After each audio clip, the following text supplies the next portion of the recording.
اللهم صل على محمد وعلى آل محمد كما صليت على إبراهيم وعلى آل إبراهيم إنك حميد مجيد. اللهم بارك على محمد وعلى آل محمد كما باركت على إبراهيم وعلى آل إبراهيم إنك حميد مجيد. رمضان المبارک کے حوالے سے اور اس کی برکات کے حوالے سے درس حدیث کا سلسلہ جاری ہے.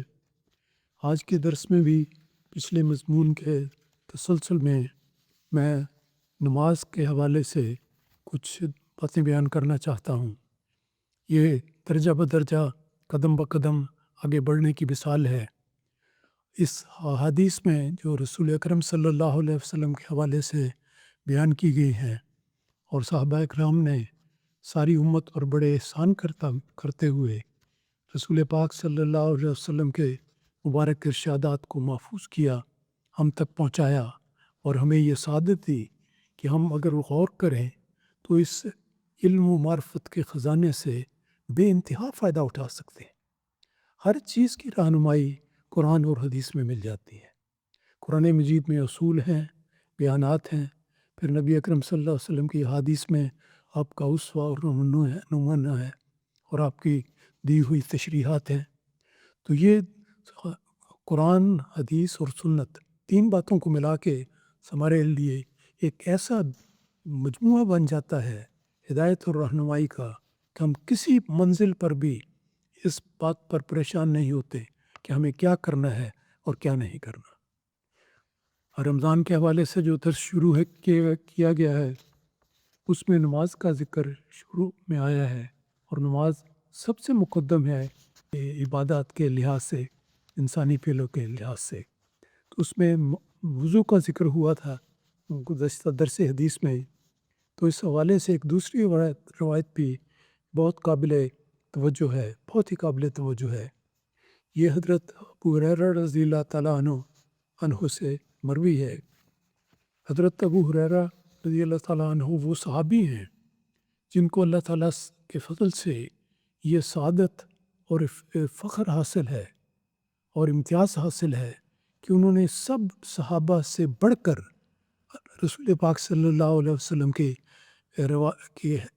اقوال اور آپ کی روایات کو بیان کیا ہے. تو وہ بیان فرماتے ہیں اس حوالے سے جو ہم اس وقت کر رہے ہیں. وہ فرماتے ہیں کہ حضرت صلی اللہ علیہ وسلم نے فرمایا صحابہ سے کہ کیا میں تمہیں وہ بات نہ بتاؤں جس سے اللہ تعالیٰ گناہ مٹا دیتا ہے اور درجات بلند کرتا ہے. سوال ہوتا ہے کہ کیا یہ ایسی بات ہے کہ کبھی صحابہ یہ بھی کہہ سکتے ہیں کہ ہمیں اس کی ضرورت نہیں؟ صحابہ تو نیکی اور تقویٰ کی راہوں کے بے انتہا خواہش مند تھے، ہمیشہ اس بات کی طاق میں رہتے تھے، اس انتظار میں رہتے تھے کہ رسول پاک صلی اللہ علیہ وسلم کچھ بیان فرمائیں اور ہم دل و جان سے اس کی اطاعت کریں. لیکن رسول پاک صلی اللہ علیہ وسلم کا نمونہ بھی دیکھیں. حدیث بیان کرتے ہوئے بعض اوقات انسان رک جاتا ہے کہ کیوں میں یہ بات ذکر کر کے آگے چلا جاؤں، کیوں نہ بتاؤں کہ اس کے پیچھے کیا ہے. اب رسول پاک صلی اللہ علیہ وسلم یہ باتیں جو بتانے والے ہیں وہ خود یوں ہی اس طرح بھی بتا سکتے تھے کہ آپ نے ان کا ارشاد فرما دیتے، لیکن آپ نے صحابہ کو متوجہ کرنے کے لیے، ان کی توجہ کو مرکوز کرنے کے لیے آپ نے یہ کیا ہی پیارا انداز سے تیار فرمایا کہ صحابہ سے فرمایا کہ کیا میں تمہیں وہ بات نہ بتاؤں جس سے اللہ تعالیٰ گناہ مٹا دیتا ہے اور درجات بلند کرتا ہے. ہر مومن کو دنیا میں ہمیشہ یہ فکر لاحق رہتی ہے اور رہنی چاہیے کہ اللہ تعالیٰ اس کے گناہ مٹا دے اور اس کے درجات بلند کرے. تو حضور نے فرمایا کہ کیا میں تمہیں ایسی بات نہ بتاؤں؟ صحابہ نے عرض کیا کہ یا رسول اللہ ضرور بتائیے. یہی ان کا جواب ہو سکتا تھا. تو اس پر رسول پاک صلی اللہ علیہ وسلم نے فرمایا کہ اب سننے والی باتیں ہیں کہ کیا ارشادات ہیں رسول پاک صلی اللہ علیہ وسلم کے. آپ نے فرمایا کہ دل نہ چاہنے کے باوجود اچھی طرح وضو کرنا اور مسجد میں دور سے چل کر آنا اور ایک نماز کے بعد دوسری نماز کا انتظار کرنا. اور یہ فرمایا کہ یہ بھی ایک قسم کا رباط ہے، یعنی یہ ایسی بات ہے کہ جو سرحد پر چھاؤنی قائم کرنے کی تھی. یہ ایک مثال دی گئی ہے. دیکھیں رسول پاک صلی اللہ علیہ وسلم نے ایک چھوٹی سی بات کو کس جامعیت کے ساتھ بیان کیا ہے. پھر دیکھتے ہیں کہ جب صحابہ نے یہ عرض کیا کہ یا رسول اللہ ضرور ارشاد فرمائے. صحابہ تو بھوکے بیٹھے ہوتے تھے آپ کے دربار میں کہ کوئی ارشاد ہو، کسی فعل کے کرنے کا ہدایت دی جائے تو ہم فوراً دل و جان سے اس کی اطاعت کریں. اس پر رسول پاک صلی اللہ علیہ وسلم نے فرمایا کہ پہلی بات یہ یاد رکھو کہ دل نہ چاہنے کے باوجود خوب اچھی طرح وضو کرنا.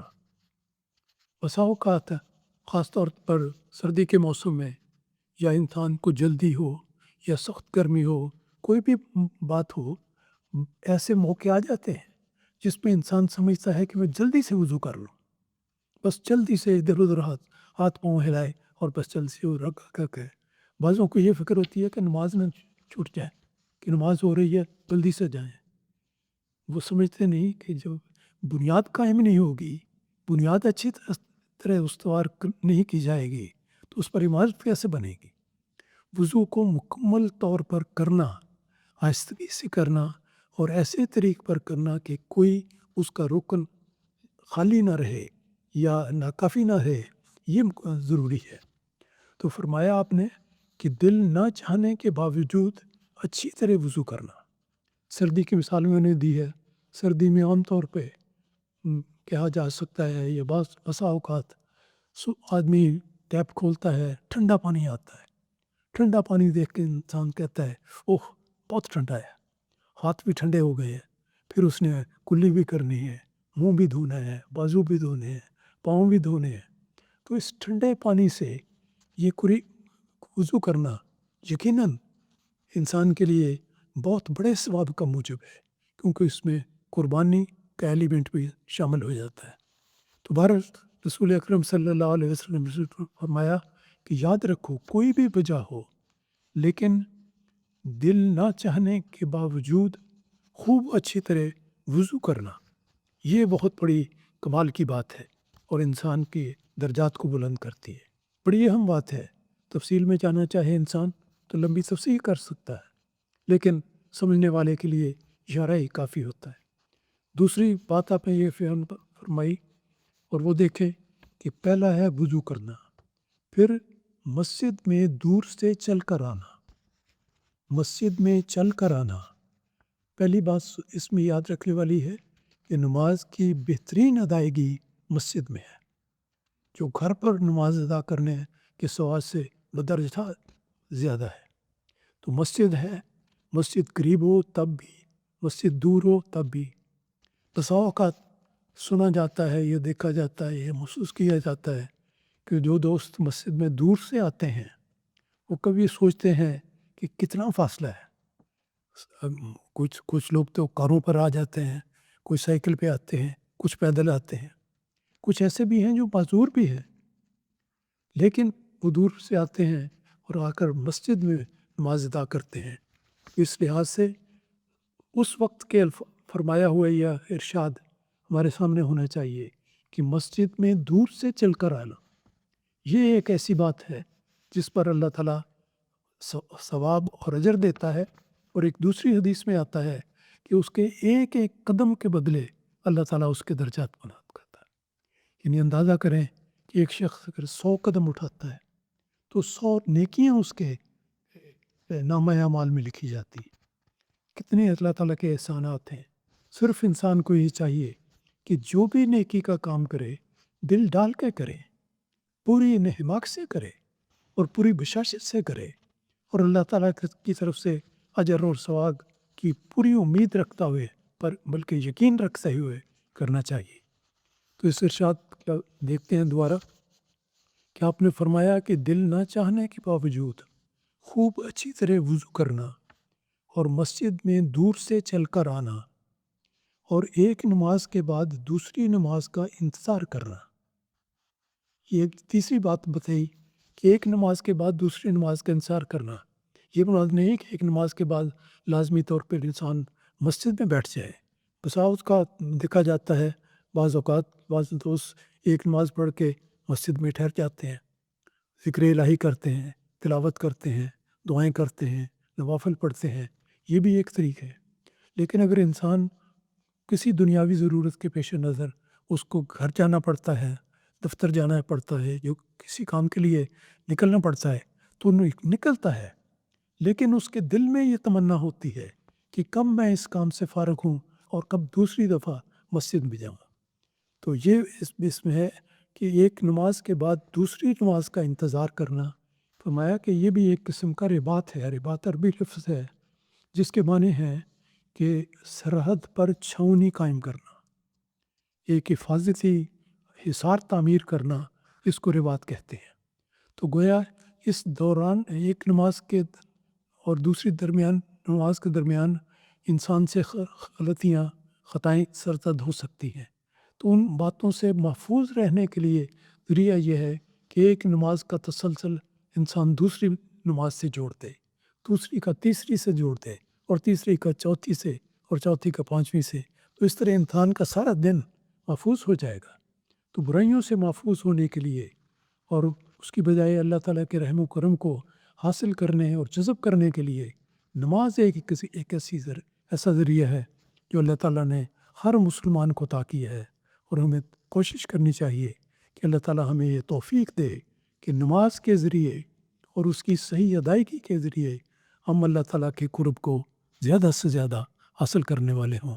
اللہ تعالیٰ اس کی توفیق عطا فرمائے. آمین.